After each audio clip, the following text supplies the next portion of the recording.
Hello athletes, कैसे हो आप सब। स्वागत है आप सभी का इस वीडियो में। और आज के इस वीडियो में हम लोग जानेंगे हाउ टू इम्प्रूव एंड्योरेंस। लेकिन एंड्योरेंस को इम्प्रूव कैसे करते हैं वो जानने से पहले हमें ये जानना होगा कि एंड्योरेंस का मतलब क्या होता है। अगर हम लोग गूगल पे एंड्योरेंस का मीनिंग सर्च करेंगे तो हमें ये डेफिनेशन मिलेगी। एंड्योरेंस का मतलब होता है the ability to continue doing something painful और difficult for a long period of time without complaining. Endurance का मतलब होता है कि आपके अंदर एक ऐसी काबिलियत है कि आप कोई मुश्किल चीज को लंबे टाइम तक कर पाते हो बिना कंप्लेन करे।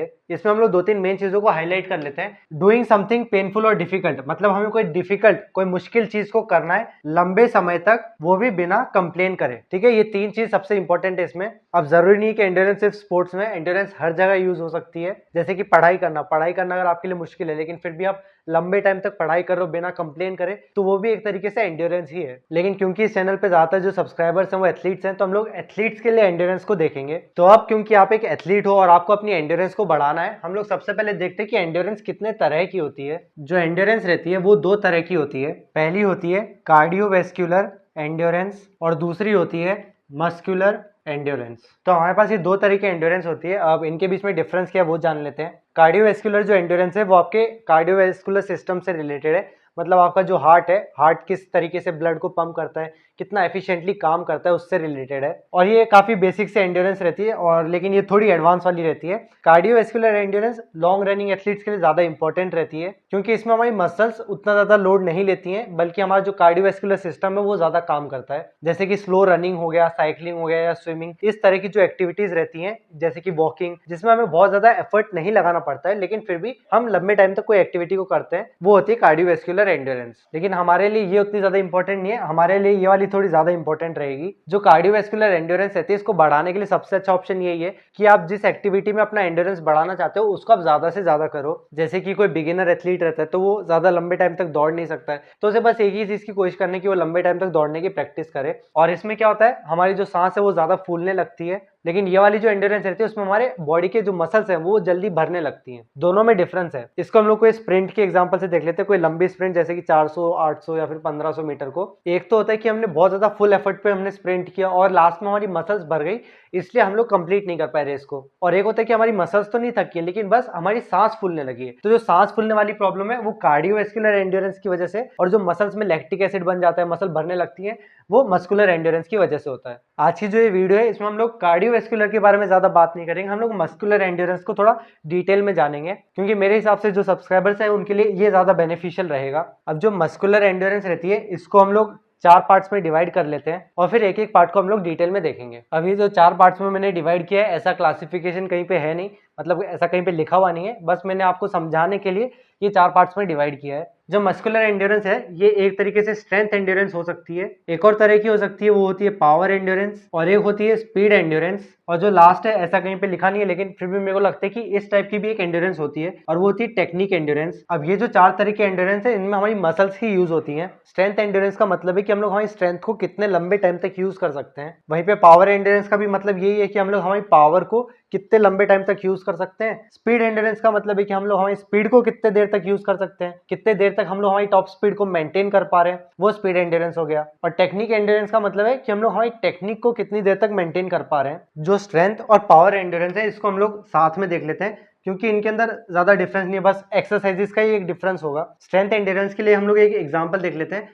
और जब भी हम लोग हमारी एंड्योरेंस को मेजर करते हैं तो हर बार को एक सेम पैरामीटर हमें चूज करना पड़ेगा। जैसे कि स्ट्रेंथ एंड्योरेंस के लिए हमने एक टेस्ट रख लिया, मान लेते हैं कि स्क्वाट करना है आपको, और ये हाफ स्क्वाट करना है जिसमें आपको 40 kg वेट यूज करना है और उससे मैक्सिमम रेपिटेशंस करने हैं। तो मान लेते हैं आपने 40 किलो से हाफ स्क्वाट किया और मैक्सिमम आपने 50 रेपिटेशंस करे, तो ये एक तरीके से आपकी स्ट्रेंथ की एंड्योरेंस है, क्योंकि जो स्क्वाट है वो एक स्ट्रेंथ एक्सरसाइज है और इस एक्सरसाइज को हम लोग कितने लंबे टाइम तक कर पा रहे हैं वो हमारी स्ट्रेंथ एंड्योरेंस हो गई। ये एक एग्जांपल है, सिर्फ ये एक तरीका नहीं है हमारी स्ट्रेंथ की एंड्योरेंस को मेजर करने का, लेकिन आप इसे यूज कर सकते हो ये जानने के लिए कि आपकी स्ट्रेंथ की एंड्योरेंस कितनी है। वहीं पे जो पावर एंड्योरेंस है इसके लिए हम लोग एक और टेस्ट इसमें ले सकते हैं, और वो होता है क्लीन वाला टेस्ट। इसमें आपको क्लीन करना है और हैंग पोजीशन से करना है। इसमें भी आप एक लाइट वेट या मीडियम वेट यूज कर सकते हो, जैसे कि 40 kg, और इससे आपको मैक्सिमम रैप करना है। और इसमें मान लेते हैं कि आपने 20 रैप करे, तो ये एक तरीके से आपकी पावर की एंड्योरेंस हो गई। सेम ऐसे ही अगर हमें हमारी स्पीड एंड्योरेंस को चेक करना है तो उसके लिए आप ऐसा कर सकते हो कि एक 200 मीटर का आप टाइम लेना और एक 100 मीटर का टाइम लेना। जो 200 मीटर का आपका टाइम है ये 100 मीटर से 2 गुना ज्यादा होना चाहिए, उससे ज्यादा नहीं होना चाहिए। 2 गुना या फिर उससे कम हो तो ज्यादा अच्छा रहेगा। जैसे अगर आपके 100 मीटर का टाइम 12 सेकंड है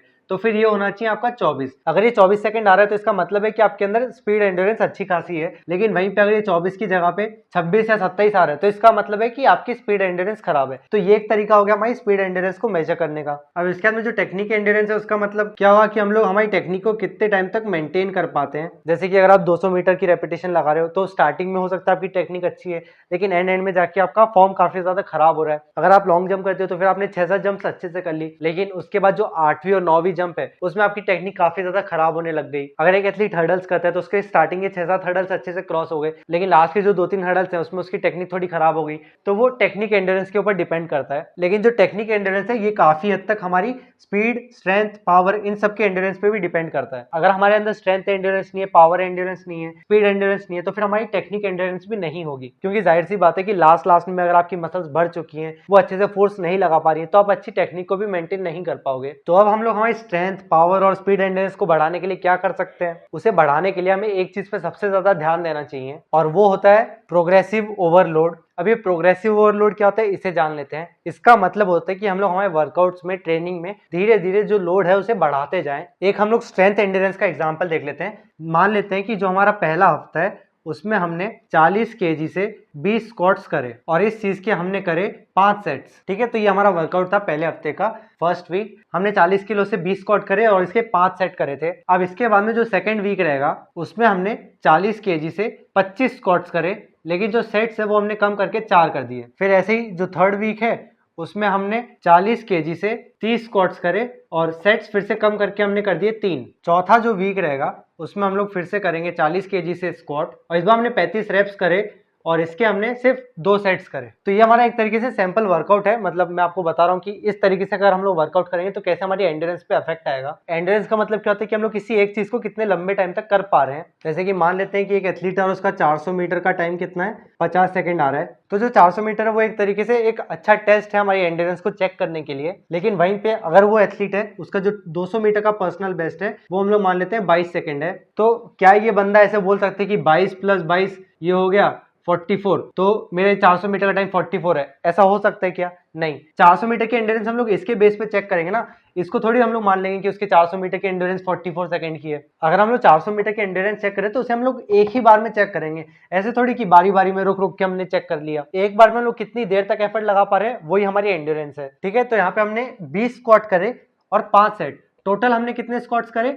100 स्क्वाट्स। ये वाले सेशन में 25 स्क्वाट करने और 4 सेट, इसमें कितने स्क्वाट हो जाएंगे?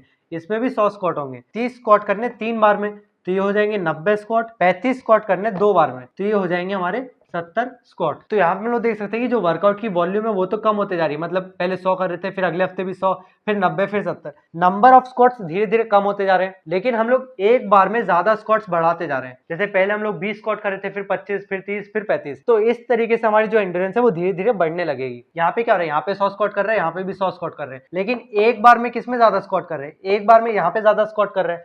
तो इसका मतलब है यहाँ पे हम लोग ज्यादा एंड्योरेंस यूज कर रहे हैं। अब यहाँ पे जब 40 किलो से 20 स्क्वाट करेंगे तो पहला सेट मुश्किल होगा, दूसरा सेट और मुश्किल लगेगा, तीसरा और चौथा सेट तो हमें बहुत ज्यादा मुश्किल लगेगा, एकदम नर्क जैसा फीलिंग होगा। लेकिन धीरे धीरे क्या होगा, हमारी बॉडी उस चीज से अडेप्ट होगी। हमारी बॉडी धीरे धीरे अडेप्ट हो जाएगी उतने नंबर ऑफ रेपिटेशंस करने के लिए। लेकिन जब भी आपको ऐसा वर्कआउट बनाओगे तो उसमें आपको सिर्फ एक ही चीज को बढ़ाते जाना है। आपको ऐसा नहीं करना है कि आप इसको भी बढ़ा रहे हो और इसको भी बढ़ाते जा रहे हो। अगर हम लोग रेप्स बढ़ा रहे हैं तो फिर हमें सेट्स थोड़े बहुत कम करने पड़ेंगे ताकि हम लोग इस रैप पे थोड़ा ज्यादा ध्यान दे पाए। सेम ऐसा हम लोग पावर एंड्योरेंस के लिए कर सकते हैं। पावर एंड्योरेंस में हम लोग एक ब्रॉड जंप्स वाला वर्कआउट बना सकते हैं कि हम लोग 20 मीटर तक ब्रॉड जंप्स कंटिन्यूस करेंगे। अगला जो सेशन रहेगा उसमें हम लोग 20 मीटर की जगह 40 मीटर तक ब्रॉड जंप्स करेंगे। उसके बाद अगला जो सेशन रहेगा उसमें हम लोग 60 मीटर कंटिन्यूस ब्रॉड जंप्स करेंगे एक बार में। तो इस तरीके से हम लोग हमारे बॉडी पे हर हफ्ते धीरे धीरे थोड़ा लोड बढ़ा सकते हैं और ऐसा करने से हमारी एंड्योरेंस बढ़ जाएगी। एंड्योरेंस बढ़ाने के लिए सबसे इंपॉर्टेंट चीज यही है कि हम लोग ओवरलोड करें हमारी बॉडी को। जो चीज हमारे लिए मुश्किल है उसको और ज्यादा एफर्ट लगा के करने की कोशिश करें। आपको ध्यान होगा एकदम स्टार्टिंग में हमने जो डेफिनेशन पढ़ी थी उसका मतलब क्या था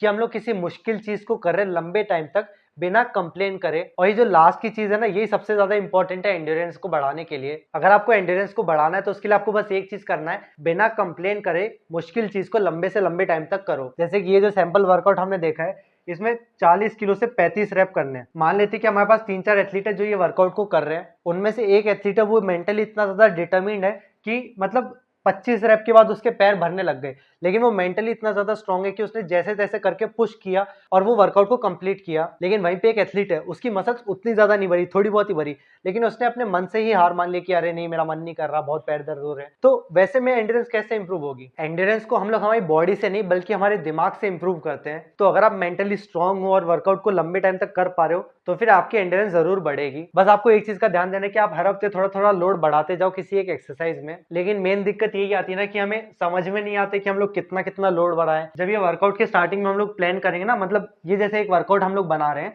तो एकदम स्टार्टिंग में हमने प्लान किया है, प्लान करने के बाद हम लोग पहले हफ्ते का वर्कआउट करेंगे, फिर दूसरे, फिर तीसरे, फिर चौथे हफ्ते का वर्कआउट करेंगे। जब हम लोग प्लान करते हैं हम लोग इसी टाइम पे गलतियां कर देते हैं, क्योंकि जब भी हम लोग वर्कआउट को प्लान करते हैं ना उस टाइम पे हम लोग सबसे ज्यादा मोटिवेटेड रहते हैं, हमको एकदम से जोश रहते हैं कि हाँ अब इतना खतरनाक वर्कआउट करेंगे कि बहुत ज्यादा इंप्रूवमेंट आएगा। और ये वाले पार्ट में हम लोग क्या गलती करते हैं, यहाँ पे 20, 25, 30, 35 है ना, इस तरीके से नहीं करेंगे हम लोग। यहाँ पे हम लोग इसको भी बढ़ाते जाएंगे। पहले हफ्ते हम लोग 20 रैप करेंगे, 5 सेट करेंगे, अगले हफ्ते 25 से 6 सेट करेंगे, फिर 30 से हम लोग 7 सेट करेंगे, फिर 35 से 8 सेट करेंगे। इस तरीके से हम लोग बढ़ा लेते हैं। और यहाँ पे क्या होता है, 1-2 हफ्ते हमने मतलब मेंटेन कर लिया, लेकिन यहाँ पे आके हम लोग बहुत ज्यादा फटीग हो जाते हैं और इंजरी के चांसेस भी बढ़ने लगते हैं और डीमोटिवेट भी काफी ज्यादा हो जाते हैं, क्योंकि एकदम से हमने अनरियलिस्टिक गोल सेट कर दिया हमारे लिए। तो इसलिए जो प्लानिंग वाला पार्ट है इसमें हमें थोड़ा ज्यादा ध्यान देना चाहिए, ज्यादा सोच समझ के वर्कआउट बनाना चाहिए। और ये वाला जो प्लानिंग वाला पार्ट है ये थोड़ा सा कॉम्प्लिकेटेड रहता है, काफी अच्छे से समझ में नहीं आते जल्दी से, इसीलिए कोच के पास वर्कआउट करना थोड़ा ज्यादा बेटर ऑप्शन रहेगा, क्योंकि वही आपके लिए पूरी मेहनत को कर लेते हैं और आपको सिर्फ वर्कआउट के अंदर अपना बेस्ट देना होता है। तो ऐसे ही अगर आपको मेरे समझाने का तरीका पसंद आता है और जो मैं वर्कआउट आपको समझाता हूँ वो आपको अच्छे समझ में आता है और पसंद आता है और आप मुझसे पर्सनल ट्रेनिंग भी लेना चाहते हो तो आप मेरी अकेडमी को ज्वाइन कर सकते हो जो कि भोपाल में है, और उसके लिए आप मुझे ये नीचे दिए गए नंबर पे कॉल कर सकते हो। लेकिन अगर किसी कारण की वजह से आप भोपाल नहीं आ पा रहे हो और आपको खुद से वर्कआउट बनाना सीखना है तो उसके लिए आप ये साइड वाला वीडियो देख सकते हो। अब हम लोग अगले वीडियो में मिलेंगे, तब तक के लिए बाय बाय और आपके ट्रेनिंग के लिए ऑल द बेस्ट।